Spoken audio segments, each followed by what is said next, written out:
Hello, guys. Welcome, everybody, to Purple Haze Podcast. I am your lovely host, Isaac, here.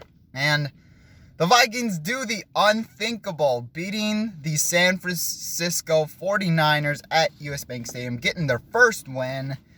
Final score, 22-17.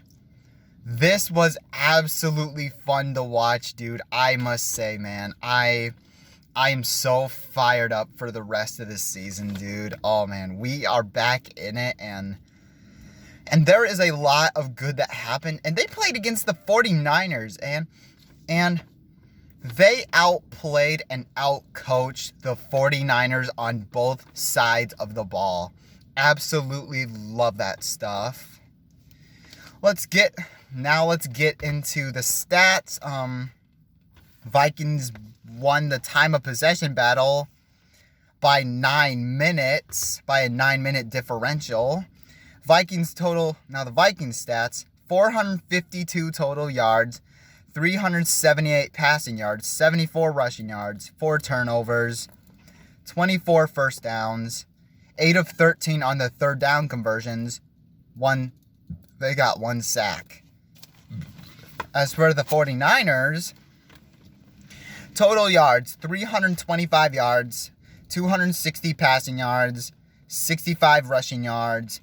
They forced 1 turnover, 19 first downs, 5 of 9 of their third down conversions, and 0 sacks allowed. That's amazing, dude. So I thought, though, here's one thing before I get into the players. I thought this was going to be a long game after that Kirk Cousins interception, which I thought, here we go again. And then the Vikings responded back with a Harrison Smith forced fumble. So that is good stuff to see there. And after that, the Vikings had control all game long. Starting with the offense. The offense was sensational. The play calling was better. Everything was better compared to the Bears game and compared to the first 6 games of the season. Much better execution. Very, very efficient and very effective.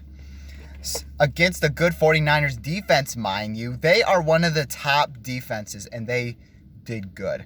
Kirk Cousins, outside of a couple plays that he made, 77% completion rate, 378 yards, 2 touchdowns, 1 interception.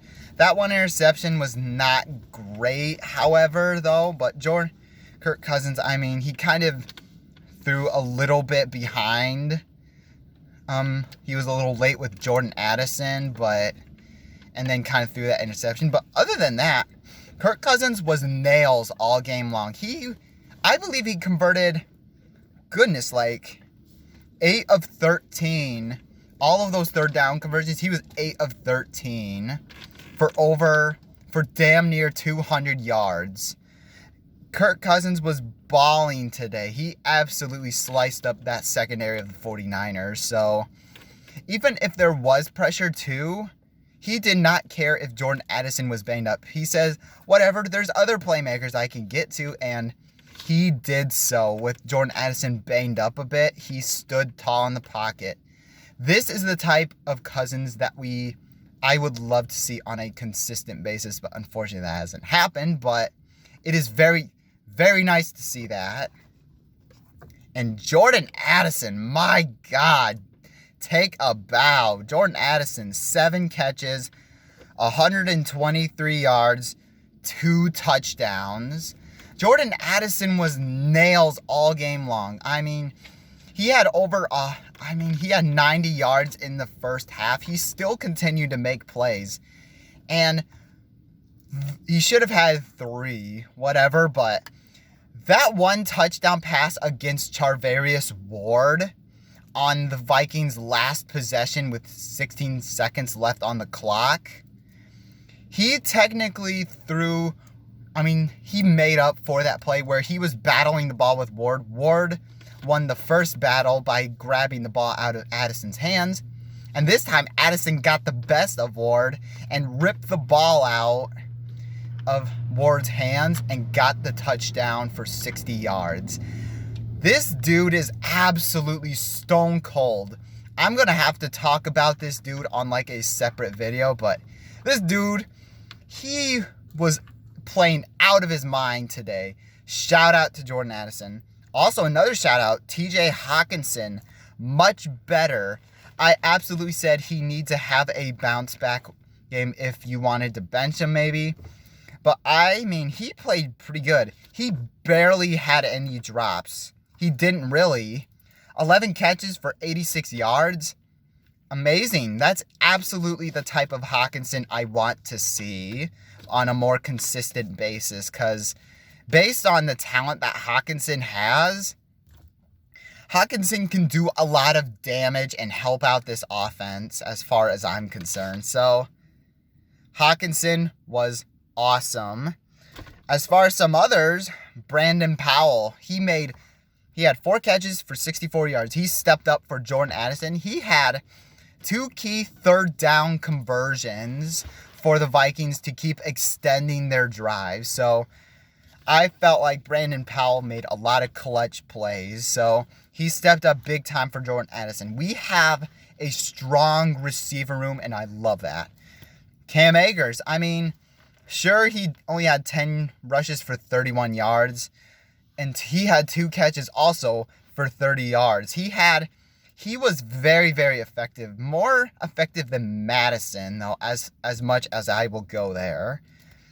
I think Cam Akers could definitely be, because he has a lot more speed and he can find those holes easy. So Cam Akers was definitely one of the unsung heroes here. Also had that nice 30-yard catch. That was awesome to get the Vikings into red zone. And then also the offensive line. I mean, my gosh, on a consistent basis, I always said, oh, the offensive line is so terrible, but this is the best offensive line I have seen in quite a while, honestly. The offensive line absolutely played great. Hold on one second. I'm going to open the windows for a second.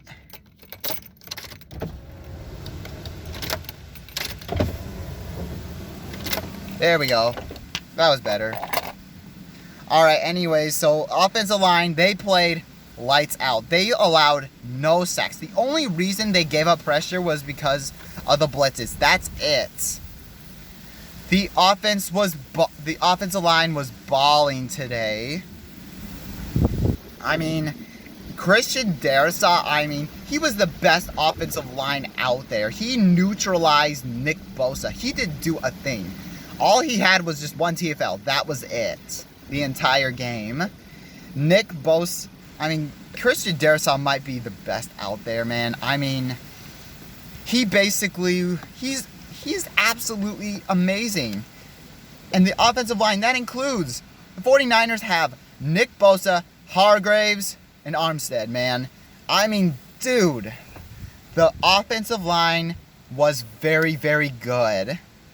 I will say that much. Shout out to that. And also, going to the defense, it was leaky as I would best describe it. It was very leaky at some points, but at the end of the day, they forced 4 turnovers. They had, that includes 2 interceptions, 1 forced fumble, and that missed field goal by the 49ers. So they clearly got 4. So the run game, the run game was actually very sensational for the Vikings, the run defense. They held McCaffrey to just 15 carries for 45 yards, 3 yards per carry. Amazing stuff. McCaffrey's a good running back. They didn't do so well in the passing game, as far as I'm concerned. So the defense made the necessary stops, especially Cameron Bynum, man. Oh, man. He had 2 interceptions, most notably on the 2 last offensive possessions by the 49ers in the game. He had 2 clutch interceptions to get the Vikings the victory that they needed. Absolutely good job by Bynum. After getting cooked one play, he made up for that.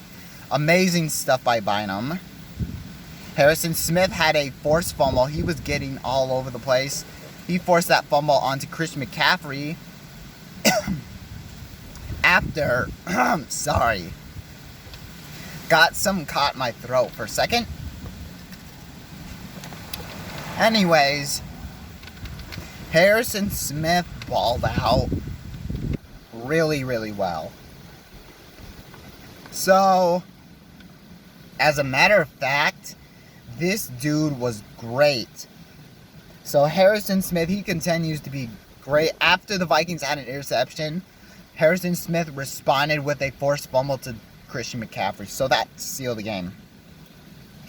And also, credit to Kevin O'Connell. This was probably the best game I have ever seen him coach. As far as I'm concerned, he outcoached Kyle Shanahan on both sides of the ball. They were the best team, and you did that. And also, he's done a better job at play calling. It was smooth. It was very, very efficient and effective, like I said. So, 452 yards is very good.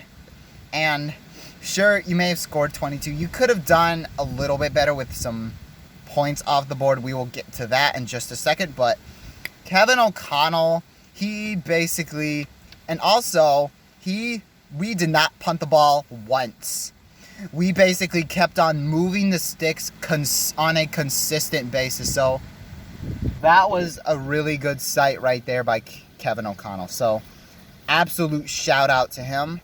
As far as some nitpicking points, Greg Joseph missed an extra point. He also missed that field goal on the Vikings' last possession to potentially put the Vikings up 25-17. He also missed the extra point, which should have been 26-17. You missed 4 points, so it wouldn't have to be as dramatizing as it had to be, but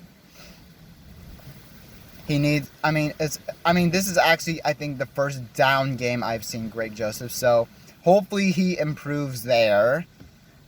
There was a few red zone issues as far as I saw. On one particular play, a touchdown to Jordan Addison was thrown right behind Jordan Addison instead of right in front of him. So that was a bad pass by Kirk Cousins. And also, to go up 19-7, the drive to go up 19-7, they could have got a touchdown, but instead, I didn't understand the idea of quarterback sneaking on the 1 yard line instead of the inch. So we kind of left some points on the board on the offense. Could have been touchdowns. Could have very well been a blowout, which I would have been fine with too. And Byron Murphy got cooked on one play, gave up a touchdown to Christian McCaffrey for basically so they were doing a screen pass. The 49ers were doing a screen pass. He did not turn around at all. He didn't turn around and also gave up a lot of passing yards to the 49ers receiver. So that was a down day by Byron Murphy. And Caleb Evans got toasted too as well. Several times by Brandon Ayuk and Jawan Jennings. So that's a bit concerning in the secondary. But other than that, the Vikings came to play. I did not think they were going to win at all. But this is what the Vikings can do. This is what I've been waiting for. And they came out guns a-blazing last night. So I will take it. So the season is not over. Let's go. As far as my MVP, I have to go with Jordan Addison. He stepped up big time. Without Justin Jefferson, he was the wide receiver 1 for that game. So a huge shout out to Jordan Addison and everybody out there that came. Because they did a well-deserved job and well-earned paychecks. So thank you guys so much for watching. Make sure you guys hit that like button and hit that subscribe button if you haven't already. Skol.